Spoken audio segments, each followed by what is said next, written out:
E eu peguei lá o laudo pericial que eu fiz lá em 2006 e converti parte dele, então, neste laudo que eu estou apresentando para vocês aqui, com nomes fictícios, tá? Todos eles nomes fictícios, e o caso é verídico, mas as informações são fictícias, tá? Os dados, na maior parte das vezes eu cortei aqui o nome das pessoas envolvidas, tá? O nome do autor requerido envolvido, para que não fosse identificado, tá? Mas foi o que aconteceu, e eu transcrevi, então, aquilo que eu fiz em 2005, eu transcrevi para um novo formato do laudo pericial. Então, o laudo pericial, pessoal, é um documento que vocês vão, então, após ter elaborado a perícia, vocês vão pegar as informações que vocês obtiveram na perícia e vão escrever, né, vão colocar todas as informações de forma escrita num laudo pericial, que é esse documento que está aqui, tá? Eu, no começo da minha carreira, o primeiro laudo pericial que eu fiz foi exatamente igual a um relatório de estágio que vocês faziam antigamente. Na realidade, quando a gente está no mundo acadêmico, tá? Exatamente todas aquelas etapas que nós temos que cumprir na escrita de um relatório de estágio ou de um TCC são exatamente as partes que estão envolvidas num laudo pericial, tá? Eu gosto muito daquela forma de um relatório de estágio, de um relatório de TCC. Aquela forma também é bastante bacana de escrever um laudo pericial, tá? E os primeiros que eu fiz foram todos feitos, 90% dos meus laudos periciais foram feitos naquele formato, tá? E alguns, então, depois de 2015, os últimos que eu tenho feito, então, tenho feito nesse formato de uma petição inicial, tá? Que é esse que eu vou apresentar para vocês, então, agora, tá? Mas, assim, fiquem livres para fazer no formato do relatório de TCC, que contém um resumo, contém a introdução, contém a revisão bibliográfica, contém a metodologia, contém o case, propriamente dito, o laudo que vocês vão fazer e as conclusões técnicas, a bibliografia consultada. É exatamente um documento acadêmico, um documento de cunho científico. Cada um desses laudos periciais é uma tese que vocês desenvolvem, tá? Então, aquilo que os advogados também defendem como uma tese, a cada processo é uma tese que eles defendem, tá? E por isso eles são chamados, então, de doutores, né? O pessoal chama eles de doutores por causa das teses que eles desenvolvem. Aqui também, cada um desses trabalhos que são desenvolvidos aqui é uma tese, tá? É uma tese que tenta encontrar informar as conclusões técnicas que vocês obtiveram. Bom, todo o trabalho, então, o laudo pericial, ele é feito numa folha que contém aqui em cima, contém um cabeçalho com o nome e perito judicial, uma folha de papel A4, então, tá? E no rodapé contém todas as informações não sei se vou conseguir aqui mostrar, contém todas as informações do perito, certo? Então, como isso aqui é um trabalho real, Douglas Roberto Zaios, engenheiro mecânico, e o número do meu CREA. Isso são dados reais. O meu endereço, Joaçaba, CEP, o código nacional do meu CREA, o meu telefone residencial e meu e-mail, tá? Então, são dados, né, reais que permitem a qualquer momento, quando eu fizer a impressão dessas folhas ou fizer a entrega digital desse documento, qualquer folha que está aqui permite me identificar como perito, tá? Então, vocês vão ter algo assim, tá? Se vocês observarem as margens, tá? As margens seguem as características da NBR para escrita de trabalhos científicos. São 3 centímetros à esquerda, 2 centímetros à direita, com algumas modificações, é claro. Então, aqui eu coloco, então, a folha 1 de 26, esse laudo pericial tem 26 folhas, e essa é a primeira folha do laudo pericial. É importante que todas as folhas sejam numeradas, tá? E a partir daí, então, tá? Com todas essas folhas numeradas, fica fácil você saber quantas tem e qual a folha que está colocada aí, ok? Então, é importante isso, certo? É importante que tenha essa nota de cabeçalho, o cabeçalho e o rodapé da folha. Então, quando vocês elaborarem esse formato de relatório no Word, elaborem e coloquem essas informações todas nesse documento, tá? E esse relatório, então, esse laudo pericial, ele compreende, então, um documento na forma de uma petição inicial. Então, é como se isso fosse um ofício, e este ofício você está encaminhando, então, para o juiz, né? Você vai colocar aqui, Santíssimo Senhor Juiz de Direito da Vara Civil, senhor, né, o nome dele, da comarca que ele está e de qual vara civil que ele pertence, e da cidade na qual ele pertence, certo? Então, você vai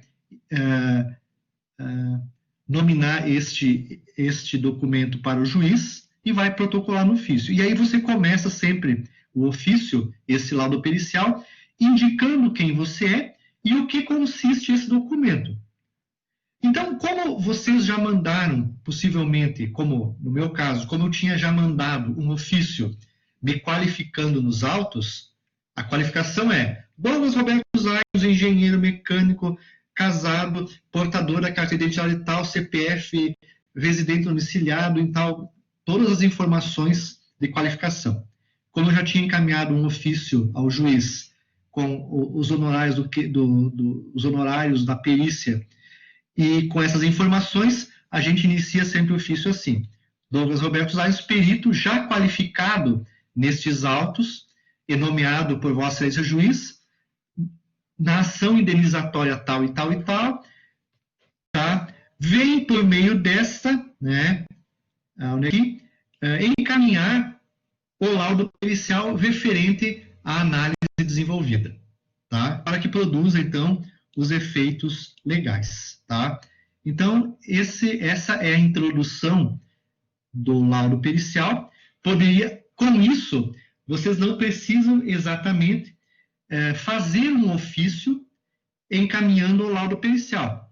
Esse já é o documento de encaminhamento já é como se fosse a primeira página, como se fosse um ofício no qual vocês estão encaminhando o laudo pericial, tá? Então, aqui, ó, nesse lugar que está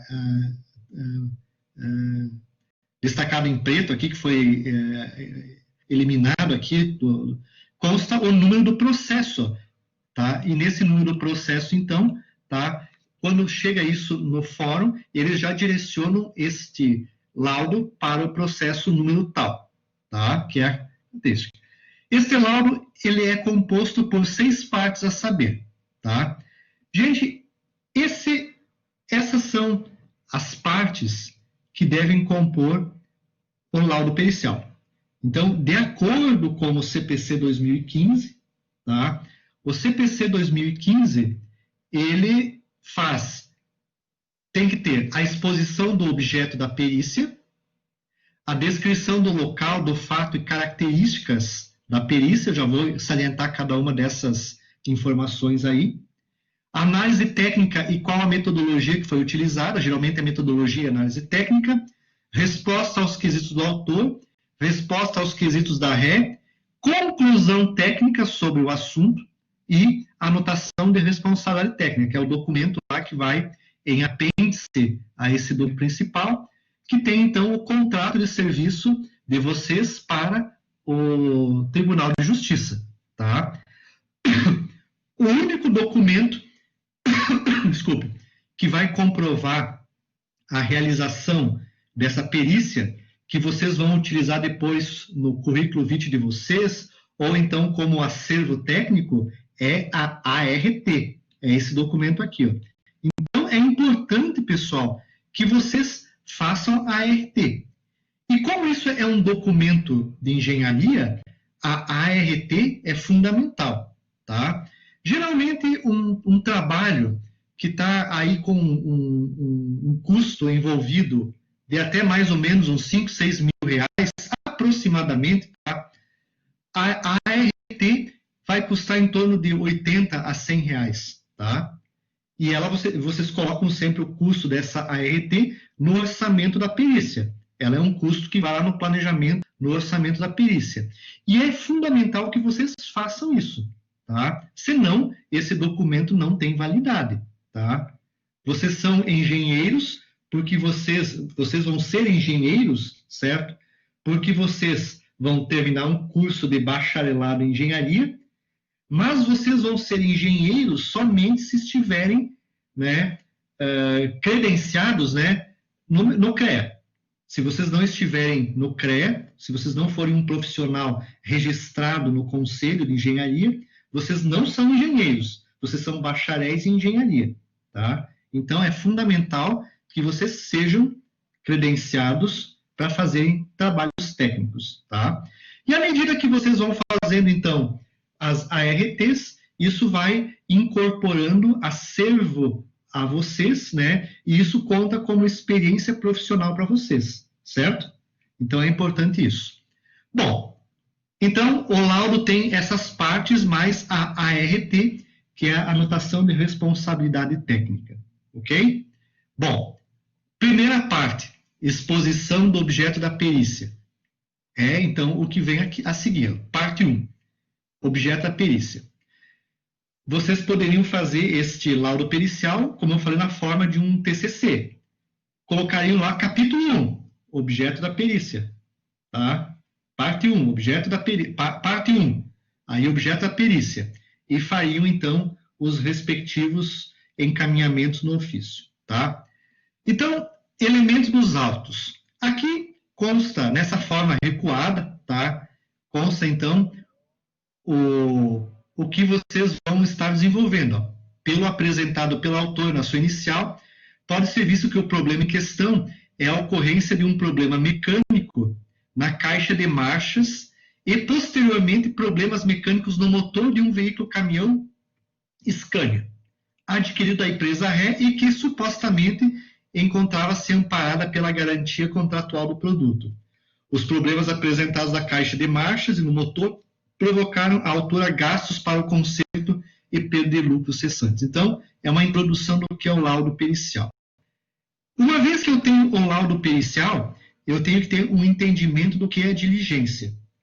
Então, constatada a existência das peças da caixa de marchas e do motor, a diligência, quer dizer, a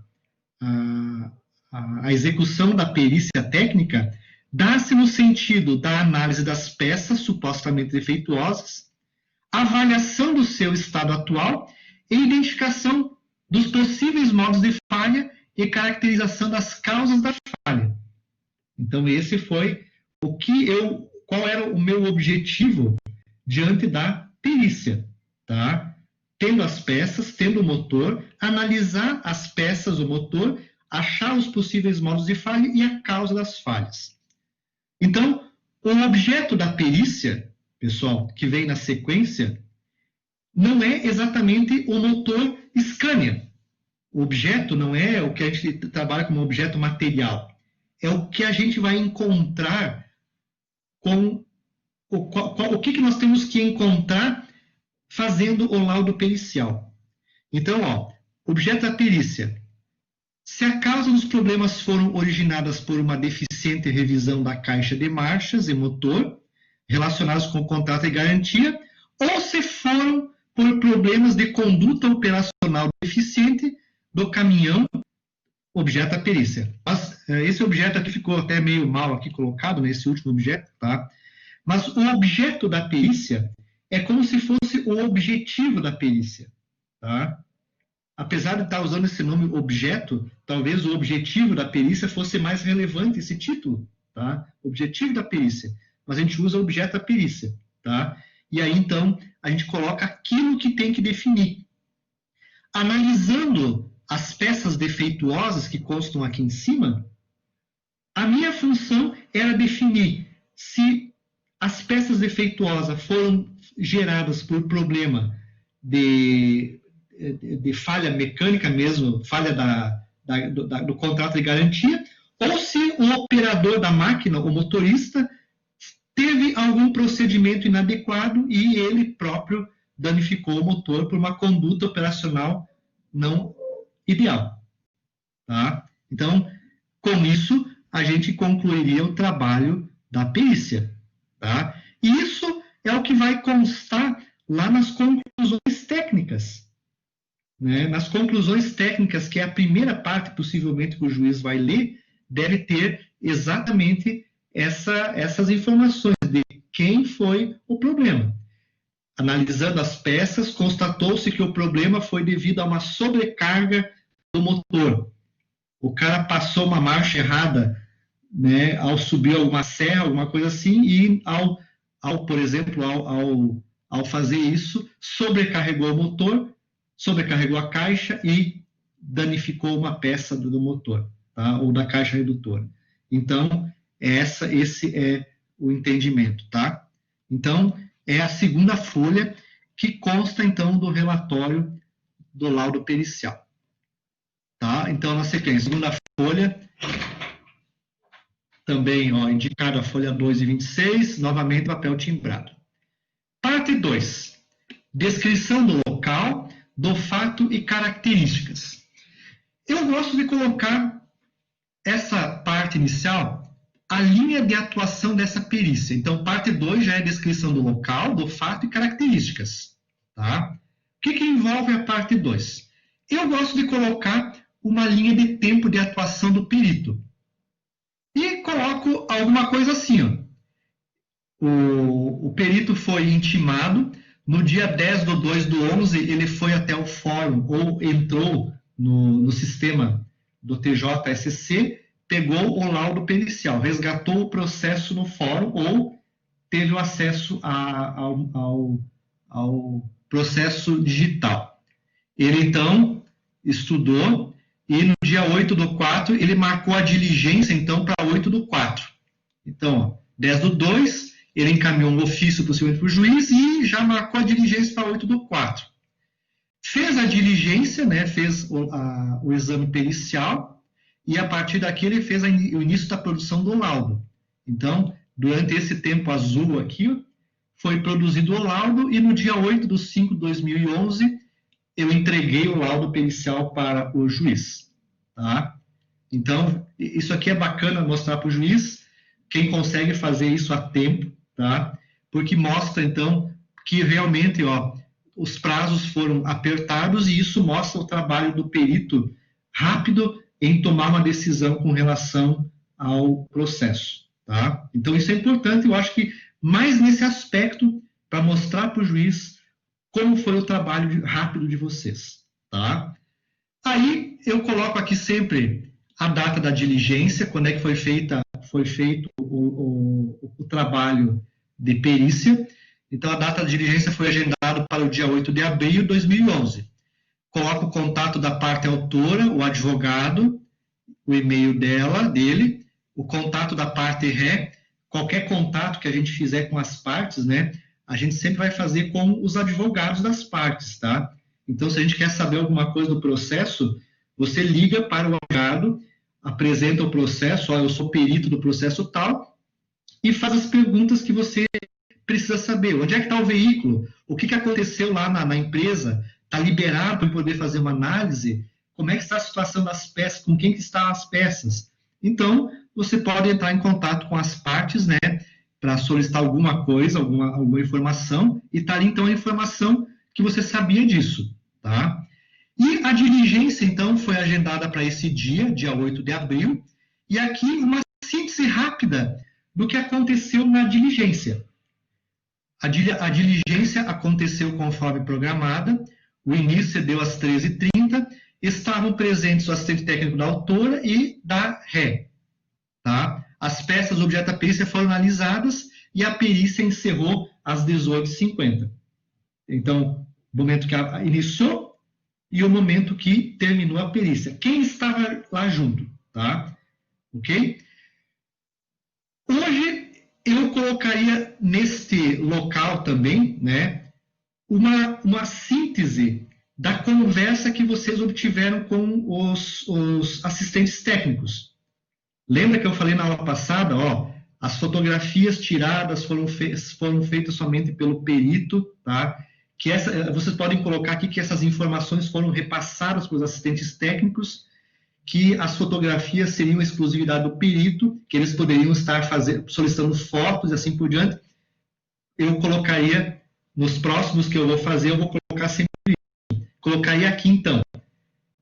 Nós salientamos no dia da perícia e colocaria aqui essas informações, tudo o que aconteceu antes de fazer a perícia, tá? Para não deixar nada, para nós não ficarmos com o rabo preso em lugar nenhum, tá? Então, tudo que vocês falaram para os assistentes técnicos consta também nessa informação do laudo pericial. Isso é legal, é importante para não deixar a gente depois de saia curta, né, quando alguém fala que nós fizemos alguma coisa errada, tá? Que a gente atuou de forma errada.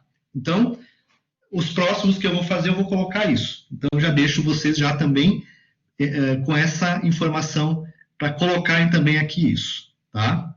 Então, página 3, folha 3, e aí, então, vem vejam que nós estamos na parte 2. Ó, nós estamos na parte 2 da descrição do local, do fato e características, tá? Todo trabalho de TCC de vocês, ou todo trabalho acadêmico que vocês fazem, tem uma pequena revisão bibliográfica, não tem? Pois é, aqui também tem uma revisão bibliográfica, tá? E essa pequena revisão bibliográfica, que a gente chama de revisão da literatura, ou revisão, né, ou dados teóricos, enfim, como queiram chamar, é algo que tenta relacionar o equipamento que está associado com o objeto da perícia com o que nós vamos fazer. Então, eu sempre faço assim. Como eu faço perícias em veicular e máquinas, eu pego aquela máquina, por exemplo, que eu vou fazer a perícia, e procuro fazer uma descrição teórica dela. Uma descrição teórica do que ela é, do que ela faz, quais são as características delas de maneira geral, e também as específicas. Então, eu geralmente solicito para uma das partes o manual de operação de manutenção da máquina, e a partir do manual de operação e manutenção da máquina, se eles tiverem, né, eu coloco todas as informações técnicas dessa máquina, tá? Que são as informações, são as definições que a gente vai usar para escrever o laudo pericial. Entendendo? Porque cada empresa, cada indústria, cada montadora, ela acaba usando termos técnicos diferentes para descrever algo similar entre elas, tá? Então, eu pego, por exemplo, aqui foi de um caminhão Scania. Vou descrever as partes principais do caminhão Scania. Motor. Eu ia mexer no motor. Então, eu tenho que unificar o vocabulário técnico que eu vou usar no laudo pericial. Então, eu peguei o motor Scania, consultei, então, o manual de manutenção do motor Scania, escaneei a figura, essa vista das peças em explosão, né, vista explodida das peças, né, não explodida, né, vista com detalhes de cada peça. Eu peguei, conforme a numeração que foi apresentada na figura, olha só, de acordo com a numeração apresentada na figura, tem dois apresentados aqui, né, não ficou legal, né? Ó, agora que eu vi, ó. É ilustrado, então, a seguir, né? Ó, de acordo com a numeração apresentada na figura 1, é ilustrado a seguir ou é descrito a seguir os componentes do bloco de cilindros. E aí, então, vem o seguinte, ó, o número 1, bloco de cilindros. Ó, bloco cilindros, tá? Não está escrito nem bloco de cilindros, é bloco cilindros. Esse nome é exatamente o nome que está no manual da Scania. Então, é exatamente o nome bloco cilindros. Eu até usaria blocos de cilindros, mas como é o nome técnico da Scania, estou usando o bloco de cilindros. Em todo o texto que vem pela frente, cada vez que eu vou me referenciar ao bloco de cilindros, ao invés de ser bloco de cilindros, eu vou chamar bloco cilindros. É o termo técnico utilizado. Tá? Mancal, guia do casquilho, tá? Parafuso, arruela, mancal, casquilho. Então, todos os nomes, bujão, junta de cobre, camisa cilindro. Ó, camisa cilindro. Não é camisa de cilindro, é camisa cilindro. Então, tampa do CPL, agora nem me lembro o que é tampa do CPL, tá? Parafuso M8 por 25, são os nomes que o manual do motor usa. Então, nada melhor do que você usar no laudo pericial a mesma linguagem que o fabricante usa, tá? E escrever tudo de acordo com essa linguagem aí, tá? Então, tá aí, ó. Então, o importante, aqui no caso, eram peças de motor, eu peguei aqueles componentes, bloco de motor, cabeçote, tá? E, se não me engano, a caixa redutora também, ó, aqui o motor também, ó, e descrevi, né, esses elementos que possivelmente seriam, né, trabalhados no laudo pericial. Então, tá tudo aqui, ó. Tudo que eu preciso para escrever um laudo pericial está nessa pequena revisão bibliográfica do motor, tá? Ó, anéis de segmento, tá? Descrição de alguns, e isso vai, então, mais para frente, ó, com todas essas informações aqui, ó. É como se fosse, então, pessoal, uma revisão bibliográfica, tá? Ok? Ó, é aquilo que eu preciso. Aqui é a caixa redutora, ó. Aqui já tenho a caixa redutora, então, a caixa redutora do motor Scania, e a descrição, então, dos componentes. Ó, o nome é caixa de mudanças. Então, é esse termo que eu vou usar no laudo pericial. Caixa de mudanças, não é caixa redutora. Caixa de mudanças, tá? E a descrição, então, dela. Então, isso, muitas vezes, pessoal, dependendo da complexidade do trabalho, tá? do equipamento, isso vai consumir aqui 5, 10 folhas, né? Mas é fundamental para a gente entender todos os componentes. E quando eu disser aqui, ó, que eu estou falando desse pino 60 aqui, ó, é que todo mundo saiba que é esse pino aí. Não é parafuseta, não é bucha, é pino. Tá? O termo que eu vou usar é pino. E o cara vem aqui e qualquer dúvida ele consulta. O pino 60 está no desenho em algum lugar aí, o pino 60. Tá? Tá fácil de identificar qual que é o pino 60. Eu faço o laudo pericial e vejo a peça, confirmo no desenho e escrevo sobre ela. Tá? Pessoal, né, tem que colocar a descrição, a numeração, e tudo que vale no laudo pericial é a palavra escrita. Tá? O que vale é a palavra escrita, e as figuras, elas tentam elucidar melhor tudo. Mas tudo só vale o escrito. Não adianta colocar a figura, tá? E lá no meio, depois do processo, dizer, ó, de acordo com a engrenagem 14, né? Tem que estar tudo escrito, tudo certinho. É aquilo que os orientadores de vocês estão cobrando de vocês na construção de um TCC, de um relatório de estágio. Tudo isso bem feito é o que tem que estar presente nesses laudos periciais aqui também, tá? Aí já é um juiz que está analisando isso e está avaliando o desempenho da gente, tá? Então, não meçam esforços aí, não tenham pena de folha, não precisa mais fazer impressão disso aí, mas, é claro, coloquem aquilo que é importante, tá? Não encher linguiça também não resolve nada, tá? Somente aquilo que é importante, tá? Então, ali, é como se fosse uma pequena revisão bibliográfica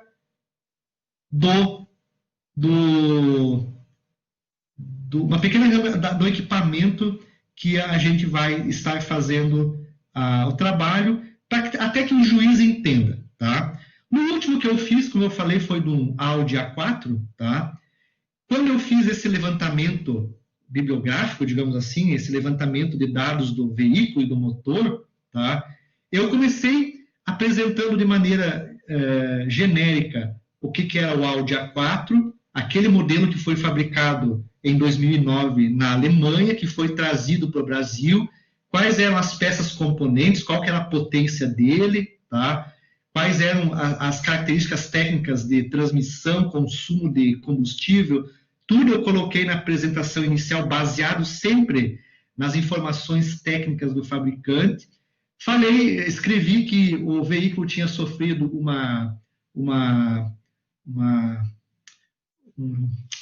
um recall, né? E na Alemanha, né? Então tudo isso vai constando, né? Não me lembro a gente vai contando a história, mas sempre fundamentada na literatura, tá? Até chegar então nas peças do motor Audi. Na verdade, eu estava fazendo a avaliação das peças que eram o pistão, os anéis de segmento, né? E também de algumas peças do motor, tá? Então, cheguei nessa revisão bibliográfica até descrever essas partes que eu precisaria estar trabalhando depois no desenvolvimento da perícia e na escrita das conclusões técnicas, tá? Essas informações, pessoal, a gente pode fazer toda essa revisão aqui, a gente pode e deve fazer antes de fazer a perícia, tá? Então, a gente vai com a perícia com todas essas informações aqui já prontas, tá? A gente já sabe, a gente está indo fazer a perícia com tudo isso já pronto. A gente já sabe o que são essas peças componentes do veículo. Então, fica mais fácil a gente fazer a perícia. Então, todos esses dados que estão aqui são dados ainda que eu vou escrever antes de fazer a perícia. Então, o laudo pericial, a gente começa a fazer ele antes de fazer a perícia. A gente começa com essas partes aí. Então, essa é uma que é feita antes de fazer a perícia. Tá? Ainda na parte 2, pessoal, vem o histórico processual. Esse histórico processual, eu acho interessante colocá-lo. Nem todos os processos têm. Mas ele tem, lembra que eu falei para vocês? Vocês vão fazer, vocês quando foram intimados como peritos, para entregar os honorários do perito, vocês tinham que ler naquele momento o laudo pericial, identificar o que aconteceu e fazer o planejamento da perícia com o orçamento. E eu falei para vocês há 2 semanas atrás, 3 mais ou menos, né, que para vocês entenderem o processo, os autos do processo, é importante vocês fazerem um histórico processual.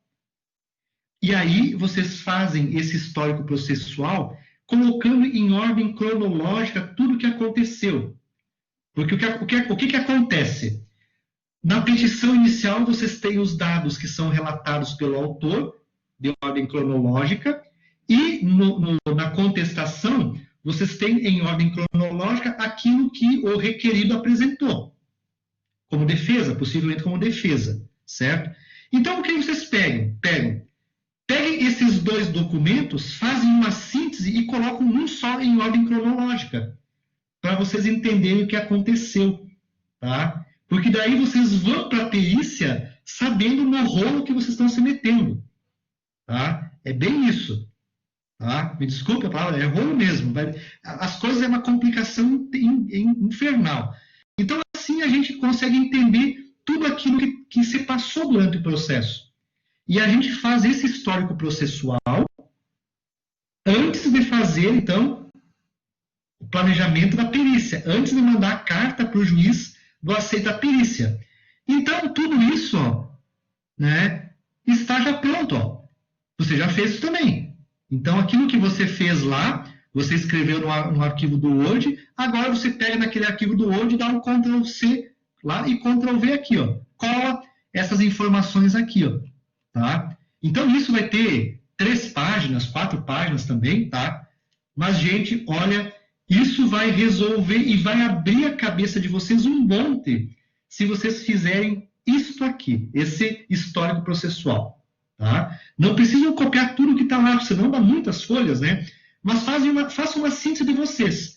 E, geralmente, quando vocês fazem a síntese, vocês procurem colocar de onde saíram as informações, ó. Ó, em 10 de janeiro é assinado um pedido número 2766, que consta na folha 79 do processo. Os processos têm 300 folhas. Então, é bacana vocês irem colocando da onde vocês tiraram as informações, para se vocês precisam resgatar algo, como isso aqui é uma síntese, é um resumo, se vocês precisam resgatar alguma informação mais importante, vocês vão lá na folha 79, ó, e resgatam aquilo lá na folha 79. Então, vocês têm como resgatar o local que estava a informação. E vão colocando isso. Tá?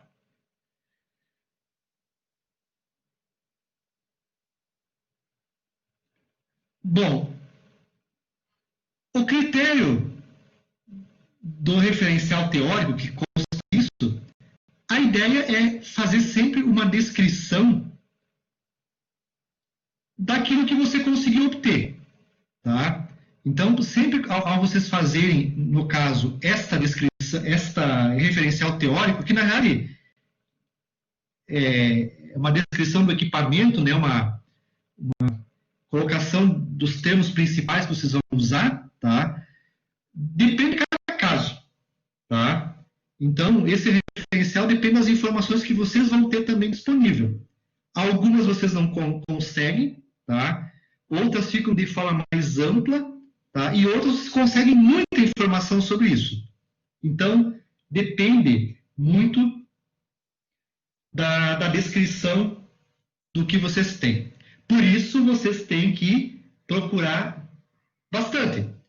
A vida de um perito é buscar muita informação onde vocês nem imaginam que vão encontrar. Então, vocês vão ter dificuldades em encontrar as informações do equipamento que vocês estão fazendo na perícia. Por isso, vocês têm que ir atrás da informação. Não é fácil. No caso do trabalho que vocês estão fazendo, Rafael, também vai ser difícil. Vocês têm que aprender onde tem que buscar informação. Tá? Onde é que são as informações que vocês precisam? Tem que catar. Tá? É bem isso. Tá? Teve casos que eu fiz os trabalhos aqui da disciplina, que eu fui em Xanxerê buscar uma arma técnica, tá? Que tinha disponível na biblioteca lá. Ninguém quis ir buscar. Fui eu buscar a arma técnica. Mas não faço mais isso também, né? Mas assim, tem que ir atrás, tá? Tem que ir atrás das informações. É difícil de conseguir, sim, informações, não é fácil. E ganha quem consegue informação, né? Então, tem que procurar, né? E essas informações, a gente gasta 10, 15 horas buscando informação na internet, ou até mais, tá? Buscar informação, na última que eu fiz, eu busquei até informação no Mercado Livre, tá? Eu coloquei algumas perguntas, só para vocês terem uma ideia, eu coloquei algumas perguntas para alguns vendedores de peças do Mercado Livre. De acordo com a resposta deles, eu fui atrás das informações, porque eu precisava documentar essas informações. Então, liguei para 4, 5 pessoas de Curitiba e pedi, como é que vocês fazem a venda da peça tal e tal e tal, no mercado tal? Daí o cara me falou, e com aquilo que ele me falou, eu fui atrás de outras informações. Tá? Mandei informações para essa última perícia que eu fiz do Audi A4, eu mandei informações e entrei num chat com a Audi da Alemanha. Daí o cara do chat da Alemanha disse que ele não podia conversar comigo porque ele não sabia falar inglês, pessoal. Tá? Aí mandei um ofício para a Audi da Alemanha. Não me responderam até hoje. Né?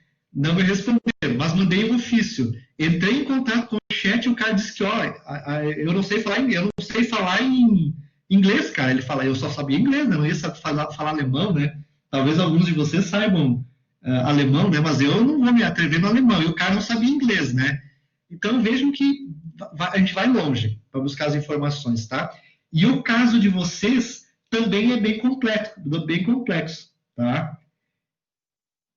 Na internet deve ter em algum lugar, né, que isso já foi feito, um manual de manutenção dele. Talvez vocês encontrem, né? Mas é difícil de escrafunhar as coisas na internet e tentar achar, ok? E daí tem o detalhe, quando eu não encontro nenhuma informação, já no momento de aceitar a perícia, eu não aceito ela. Teve um caso de um equipamento, de um veículo, não me lembro mais nem a marca, isso faz muito tempo, que eu fui nomeado perito para um carro, era um veículo, não era nacional, né? Era importado. Eu tentei encontrar informação durante o período para me inscrever, fazer o orçamento da perícia. Liguei para vários lugares, não consegui nenhuma informação. Daí eu mandei uma carta para o juiz dizendo que eu não aceitava a perícia, porque eu não dispunha de informações suficientes para poder conduzir ela. E não aceitei a perícia, né? Eu sabia que ia dar um rolo se eu pegasse, porque eu não ia conseguir material para escrever nada, ou para comprovar nada. Então, não aceitei ela. Disse que eu não tinha, naquele veículo, eu não tinha total conhecimento dele e que até aquele momento não foi conseguido nenhuma informação técnica sobre o veículo e que eu não tinha, então, competência suficiente para fazer aquele laudo pericial. E não aceitei, tá? Então, antes de eu entrar numa enrascada, né, e não conseguir fazer, eu não aceitei a perícia, tá? E foi aceita pelo juiz, tá? Então, na hora de planejar a perícia, a gente cai fora já, se for necessário, aí, por não ter informações técnicas sobre o equipamento, tá? Bom, tá aí, então, o histórico processual, então, isso também vai umas 3 ou 4 páginas, tá? Mas é bem simples e bem resumida. E na sequência vem, então, qual é o veículo referente ao objeto da perícia técnica. Então, aqui, pessoal, vai uma imagem do equipamento no qual vocês estão fazendo a perícia. Essa imagem está aí mais para o juiz verificar o que é o equipamento do que para a gente, tá? Então, ó, esse foi o caminhão que eu fiz a perícia. Então, vocês tiram várias fotos, tá? Várias fotos do equipamento, mais ou menos para ele ter uma ideia do que é o equipamento, do estado que estava o equipamento durante a perícia, tá?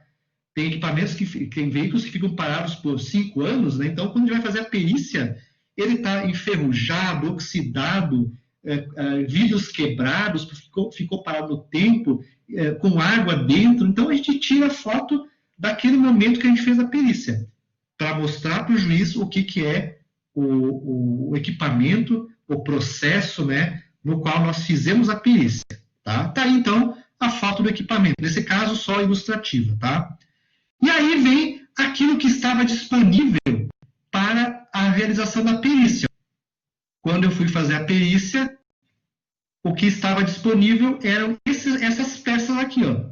Então, ó, de acordo com a terminologia apresentada nas notas fiscais de compra, na sequência são listados os componentes disponibilizados da perícia. Cabe salientar que nem todas as peças substituídas durante a restauração da caixa, escadão e motor foram disponibilizadas para a perícia. Lembram da cruzeta que eu pedi lá, que era o pulo do gato, para mim achar se era falha por fadiga ou falha por sobrecarga? Pois é, não estava disponível. Tá? E aí, então, eu listo aquilo que estava disponível para fazer a perícia. Então, o que eu analisei na perícia? Esses partes aqui. Ó. Todas as partes aqui foram as que estavam disponíveis para fazer a perícia. Tá? Ok? Então, tá? É importante escrever isso para que saibam o que estava disponível. Tá? Ok? Ó, das peças em relação à folha 31 do processo, as seguintes foram disponibilizadas. Ó. Então, lá na folha 31 do processo tinha uma lista de várias peças. As que estavam disponíveis eram essas aqui, ó, tá? E as que foram analisadas. Então, é importante fazer essa descrição também, tá? E aí continua, então, de tudo aquilo que foi disponibilizado, você continua relatando aqui. Eu já fiz um corte aqui nesse documento para não ficar tão extenso, tá? Ele não é completo, tá? Só as principais partes, tá? Esse laudo pericial tinha mais de 70 folhas, tá? Aí vem a parte 3 do laudo pericial. Metodologia utilizada e análise técnica. Então, aqui, vocês, de acordo com o CPC 2015, têm que apresentar a metodologia que vai ser utilizada e que seja, né, praticada pela maior parte dos especialistas da área. Então, vocês têm que usar uma metodologia científica que seja aprovada por todos daquela área de ação. Então, se vocês forem fazer uma análise de falhas, vocês têm que pegar lá o material de análise de falhas e descrever o procedimento que as normas adotam para fazer análise de falhas. E assim, sucessivamente. Cada análise envolve um planejamento, uma metodologia diferente. Tá? Essa aqui, então, ó, geralmente, para conduzir a análise pericial de forma geral, essa é a metodologia que eu utilizo. Eu coloco, então, aqui o planejamento da perícia. Então, análise de leitura dos autos do processo, que foi feito no dia que a gente foi intimado, elaboração da metodologia de pesquisa que ser adotado, que é essa aqui. Ó. Depois, são feitas revisões bibliográficas sobre normas e bibliográficas, está aqui, ó, a metodologia utilizada e a elaboração do laudo pericial. Elaboração do laudo, etapa 8 e etapa 9, entrega do laudo. Mas não esqueçam, pessoal, isso aqui é um desenho, é um esquema. O que vale é a palavra escrita. Essa metodologia, vocês vão ter que descrever passo a passo ela, então, como vocês vão fazer. Tá? Não é querer ser chato, mas tudo aquilo que os orientadores de vocês falam para vocês, descrevam tudo, descrevam em detalhes, tem que ser feito. Ó. Então, ó, isso aqui é uma figura. Eu preciso transformar isso aqui em palavra escrita. A palavra escrita aqui, ó. Etapa 1, leitura e análise dos autos. Como é que vai ser feito? Essa etapa compreende leitura e análise dos autos do processo para conhecimento da lide, do conflito, né? E para a realização da síntese cronológica dos fatos ocorridos. Envolve o conhecimento dos quesitos formulados pelo autor e ré, com o objetivo de planejar a atividade pericial. Etapa 2, elaboração da metodologia de pesquisa, com base nas informações, e assim vai. Então, todas as etapas nós vamos escrevendo elas no formato de um texto. Ó. Revisão da literatura. Esta etapa compreende o levantamento das informações e dados construtivos do motor, utilizando, então, a literatura técnica utilizada corresponde a Mali 2007, Mali 2008, Metal Leve 93, Scania e Scania 2009. Tá? E aí, então, depois de feito a descrição da metodologia, isso envolve umas 5 páginas, tá, pessoal? 5, 6 páginas. A gente coloca a bibliografia técnica consultada, então. Está aqui, então, ó, né, o que foi consultado. Eu, pessoalmente, não gosto dessa parte no meio do relatório, tá? Mas é assim que o pessoal tem apresentado. Eu colocaria lá no final, em referências bibliográficas, né, eu colocaria tudo isso aqui. Se escrevesse na forma de um relatório de TCC ou relatório de estágio, naquele formato que vocês fazem, tá? Mas, assim, geralmente, ele vem depois da metodologia, então vem a bibliografia consultada, tá? Então, eu estou colocando assim também, tá? Mas já fiz vários, colocando lá referências bibliográficas no final. Então, tudo que foi consultado para fazer, então, o trabalho, tá? Ok? Bom, tá aí, então, o item, né, metodologia, a bibliografia técnica consultada, e aí vem a análise técnica. Pessoal, essa parte é onde vocês vão colocar o conhecimento de engenharia de vocês. Tá? Então, tudo que está para trás, né, a gente faz com facilidade, porque não precisa de nenhum conhecimento técnico para aquilo lá. É só copiar, arranjar, olhar aqui, olhar e fazer a síntese. Então, é o que, de maneira geral, não implica em muita atividade de engenharia que está lá atrás. Tá? Onde vai envolver a engenharia, a solução do problema, é a análise técnica. Tá? Então, o que acontece? A análise técnica tem que constar, você vai seguir a metodologia científica utilizada, vai seguir ela, e vai então descrever aquilo que você observou na tua análise. Geralmente, então, você vai fazer fotografias, você vai analisar e vai fazer fotografias para mostrar aquele detalhe que você achou pertinente e que leva à demonstração da falha ou de quem foi a falha. Tá? Então, vocês vão colocar fotografias, tá? E vão ilustrar essas fotografias e com descrição dessas fotografias. Tá? Então, apesar de que a gente usa em TCC e a gente usa também em relatório de estágio, aquela parte de gráfico, diagrama, a gente não usa figura, né? Fotografia, mapa e assim por diante. Eu, quando escrevo um laudo pericial, para não encher muito linguiça, tudo é figura. Tá? Tudo é figura. Então, tudo é figura, e nessas figuras, então, eu coloco na descrição o que ela é. Então, olhem aqui, a figura 11 é uma fotomontagem 1 do eixo de entrada da caixa de marchas. Por que uma fotomontagem? Porque eu peguei a fotografia que eu tirei e coloquei informações adicionais sobre a fotografia, mostrando ou identificando alguma coisa nela. Então, aqui ó, eu coloquei a engrenagem, o eixo de entrada e a descrição do rolamento. Ó, a figura 11 ilustra o eixo de entrada da caixa de mudanças. Nesta fotomontagem, destaca-se o eixo de entrada propriamente dito, tá? O rolamento cônico e a engrenagem. Tá? Gente, não coloquem só a fotografia. Toda fotografia, toda figura tem que ser transformada em palavra escrita. Ó. Isso aqui que eu destaquei aqui em cima é o que se transformou em palavra escrita. Tá? Isso aqui é a palavra escrita. E a figura serve para complementar a palavra escrita. A figura 12 e 13 ilustram com maiores detalhes a engrenagem e o rolamento do eixo de entrada da caixa de mudanças. Observa-se nos detalhes da fotomontagem, na superfície dos dentes da engrenagem e do rolamento, uma coloração azulada, proveniente de um superaquecimento. Então, está aqui, ó.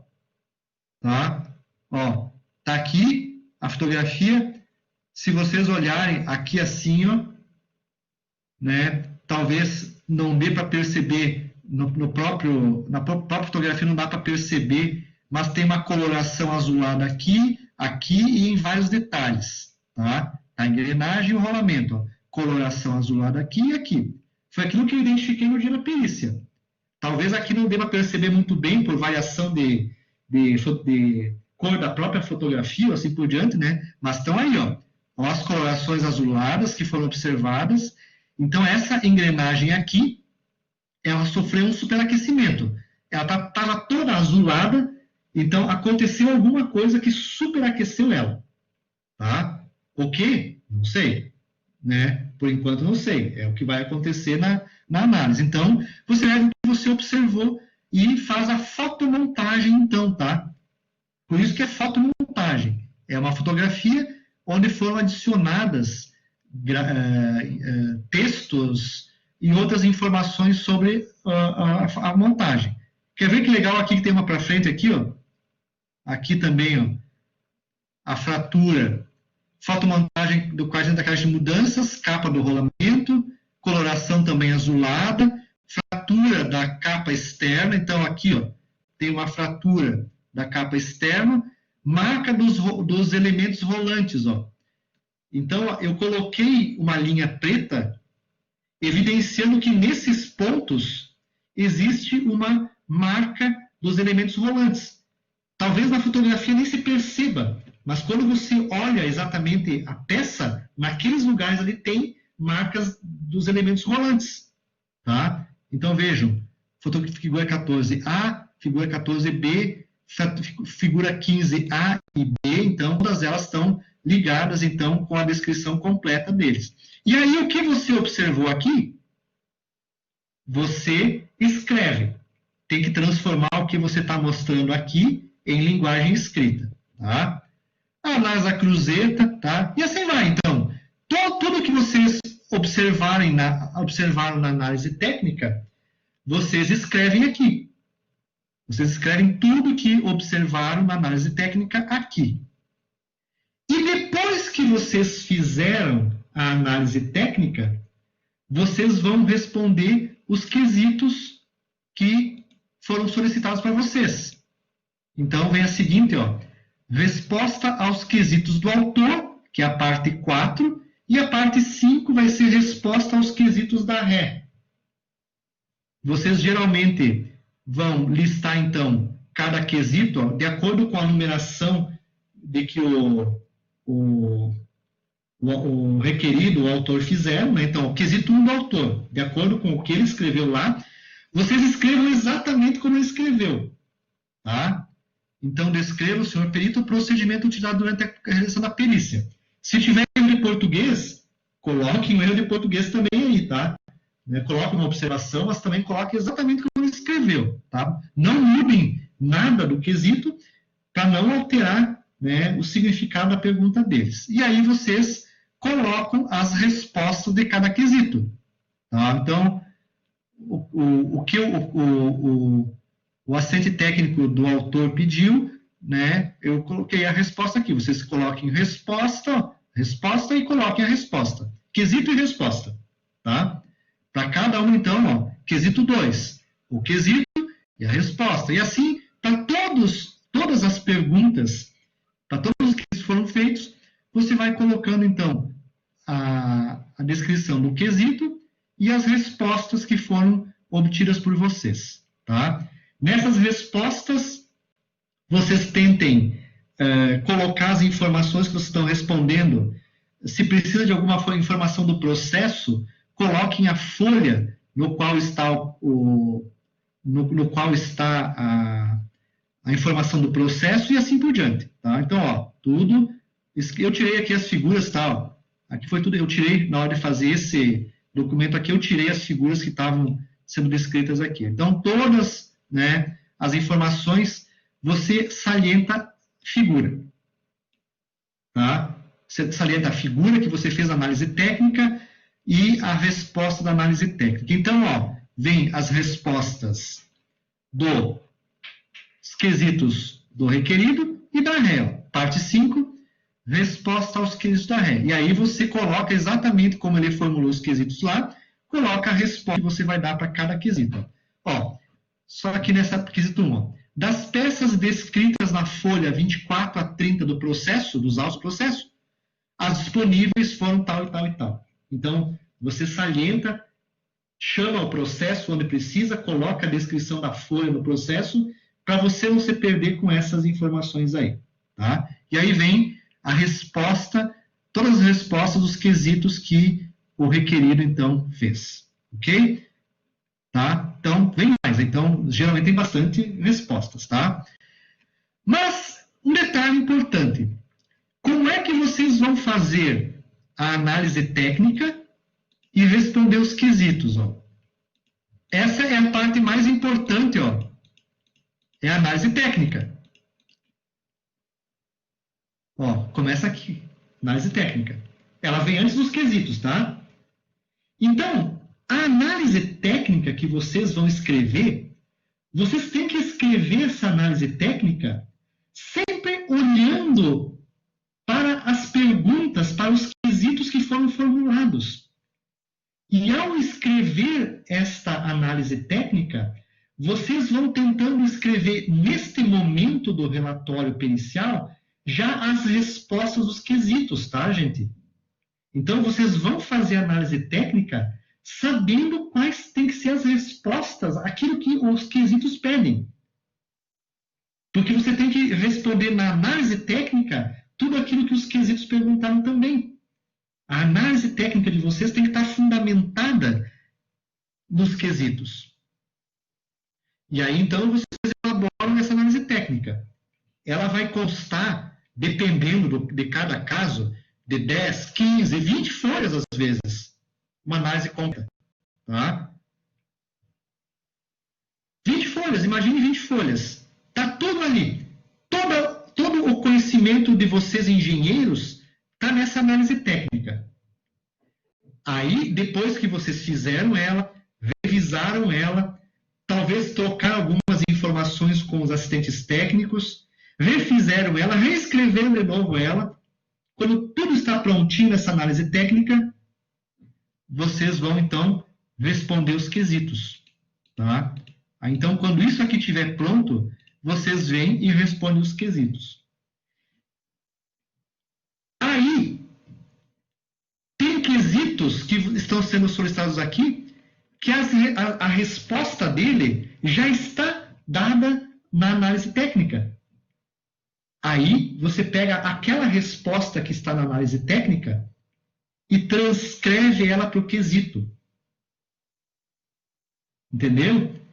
Você vai pegar e dar, se necessário, faça um Ctrl+C e um Ctrl+V. E só muda o enunciado da resposta para compatibilizar com a pergunta. Mas eu faço assim, é Ctrl+C da análise técnica, Ctrl+V no quesito. Por que isso? Para não ter respostas conflitantes. Se vocês responderem primeiro os quesitos, vocês não vão conseguir fazer análise técnica. Então, você tem que fazer análise técnica isenta de qualquer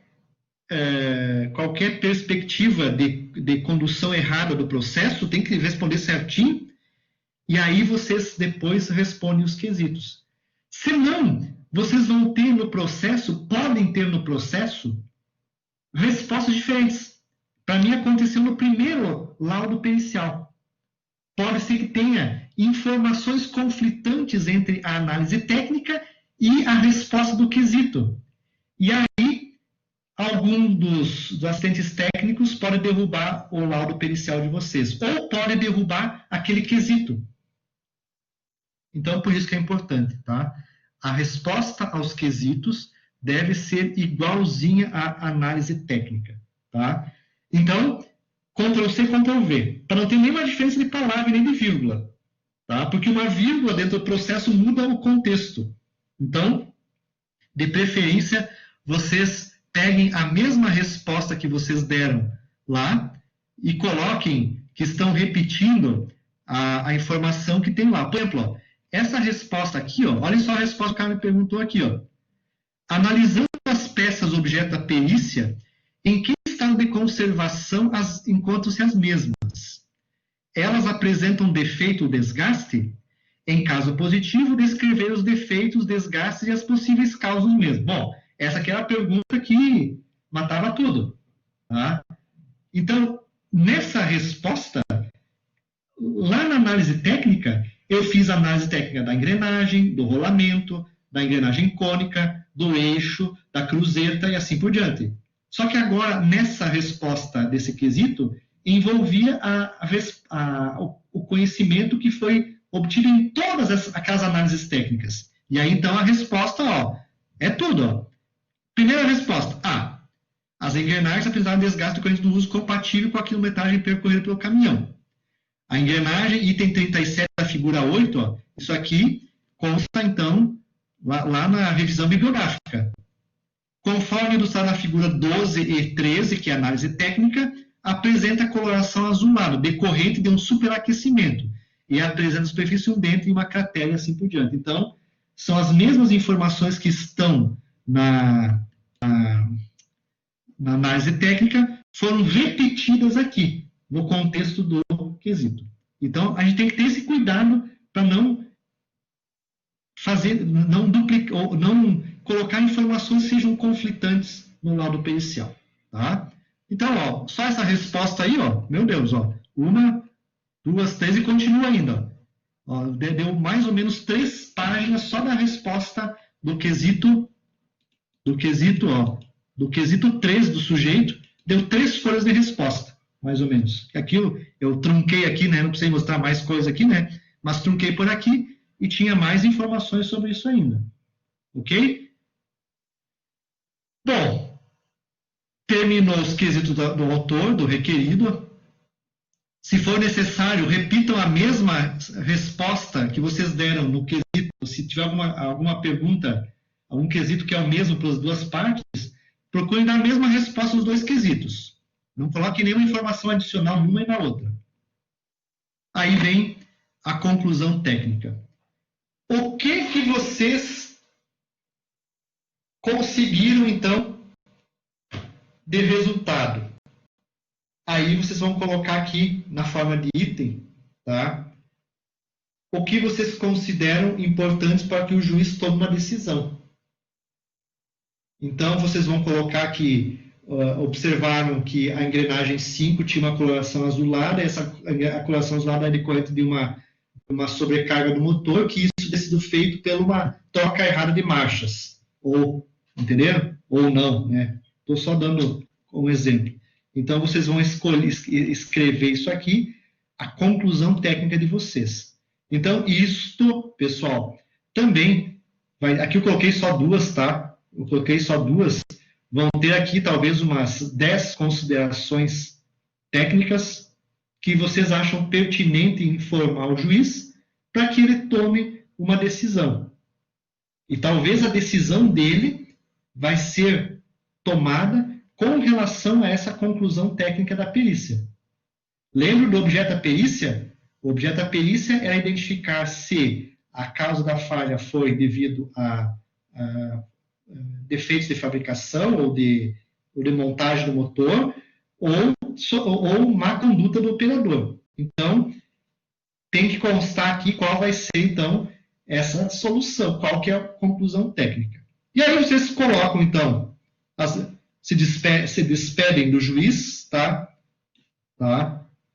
Façam os encaminhamentos finais do laudo pericial, coloquem o nome de vocês, assinam o laudo pericial. Tá? Assinam o laudo pericial. Eu assino aqui no final e assino todas as páginas do laudo pericial. Se são 60 páginas, eu coloco aqui do lado a minha assinatura em todas as páginas do laudo pericial. Certo? Faço isso, então. E vou lá no fórum com ele impresso e o escrivão lá, ele, então, digitaliza a folha impressa e inclui esse relatório no processo. Tá? Ou também, o último que eu fiz, o penúltimo, eu imprimi as folhas, assinei e entreguei. E o último, eu levei o arquivo PDF e ele fez o protocolo do arquivo PDF. Então, nesse último, eu não consegui mais assinar. Tá? Então, foi feita a entrega do documento PDF e isso não foi escanear todo o processo para novamente entregar para o processo. Então, ficou mais fácil. Só que daí, eu não consegui assinar, então, o documento. Tá? Mas daí, quando a gente entrega, aparece no ladinho esquerdo ou direito, não estou lembrado, aparece uma tarja do TJSC informando que o arquivo foi entregue com a senha tal e tal e tal no processo, e então tudo está legalizado aí, então, tá? Então, são as partes do laudo pericial. E, por último, vem em apêndice a anotação de responsabilidade técnica. Então, aqui eu acabei riscando um monte de informações que tinha aqui, tá? Quando vocês escreverem a ART, o profissional, então, é vocês, ó. Douglas Mecânico, registro no CREA. Rua, endereço, que quer executar. Eu não sei o que está escrito aqui, também não precisou de nada aqui, tá? Quem que é o contratante do serviço, pessoal? Quando vocês fizerem um trabalho para a justiça, o contratante é o Tribunal de Justiça de Santa Catarina. Vocês entram lá no TJSC, pegam o CGC dele e colocam aqui o CGC, tá? Colocam o nome do fórum, né? No caso aqui foi na comarca de não sei qual cidade que foi aqui, tá? Rua Salgado Filho, centro do município, o CEP, tá? Do local. Esse aqui é uma que eu fiz aqui em Joaçaba, não é a mesma desse, é o mesmo, sim. E o seu CEP, tá? Da cidade, tá? No resumo do contrato, porque a ART, ela é um contrato de serviço, de prestação de serviço. Então, perícia, motor e caixa de marchas de um veículo Scania. Placa tal, chassi de propriedade tal, referente aos autos, número tal, cujo autor é tal e requerido é tal. Então, esse foi o contrato de trabalho, o resumo do contrato de trabalho. Fazer uma perícia técnica. Aqui embaixo vai o nome do juiz, o nome do juiz, deixa eu ver se é isso mesmo, vai o nome do juiz, o endereço da comarca e a assinatura do juiz. Aqui nesse local que eu estou passando com o mouse, não sei se vocês conseguem ver, aqui no lado direito, no canto direito aqui de baixo, vai a assinatura do juiz e a assinatura do engenheiro mecânico e data. Vocês têm que consultar a tabela de códigos de anotação de responsabilidade técnica para poder colocar aqui, então, qual que é o tipo de anotação, o quadro deve ser perícia, não estou lembrado. Cada vez que eu vou escrever uma RT, eu tenho que pegar o manual de RT, ler todo o manual de RT e ver essa codificação, porque eu realmente, como os serviços não são contínuos, é esporádico, um ano, depois daqui um ano vem outro, daqui a 2 anos vem outro, e assim por diante, a gente acaba esquecendo coisas. Então, eu consulto o manual de RT, vejo quais são esses códigos que temos que colocar aqui. Por garantia, eu ainda vou até a inspetoria do CREA e vou lá verificar se está tudo certinho, tá, pessoal? Eu sou bem cuidadoso nesse fato, porque eu já fui conselheiro do CREA em Florianópolis e, gente, qualquer código que for colocado aqui, tá, pode dar um processo lá em Florianópolis se está errado, tá? Então, vocês podem ser depois chamados para responder ao código de ética, porque vocês estão fazendo uma RT de um serviço que vocês não podem fazer como engenheiro mecânico, ou engenheiro de produção, ou eletricista. Tá? Então, por exemplo, eu que sou engenheiro mecânico, vamos supor, né, que eu coloco aqui um código desses aqui, e um desses códigos está ligado a gerador, né, ou vamos pensar assim, numa sistema de distribuição de energia elétrica. Esse código que eu coloquei aqui, talvez ele até passe nesse momento, você aceita a perícia, passa pelo contrato, mas daqui a 2 anos o CREA vai fazendo a verificação dos serviços que foram realizados pelos engenheiros, e daqui a 2 anos os caras identificam que esse código aqui, eu não podia fazer o trabalho, porque eu coloquei errado. Ao invés de ser motor de combustão, que talvez fosse 12.4, eu coloquei 12.47, que é de sistema de distribuição de energia elétrica. Aí, chamado pelo CREA para explicar o que aconteceu, isso infringiu o código de ética, e, gente, é um monte de explicação possível. Até justificar que a gente fez a coisa, código errado, vai longe. Então, eu tomo sempre bastante cuidado, preencho tudo e vou lá na inspetoria do CREA ainda e confirmo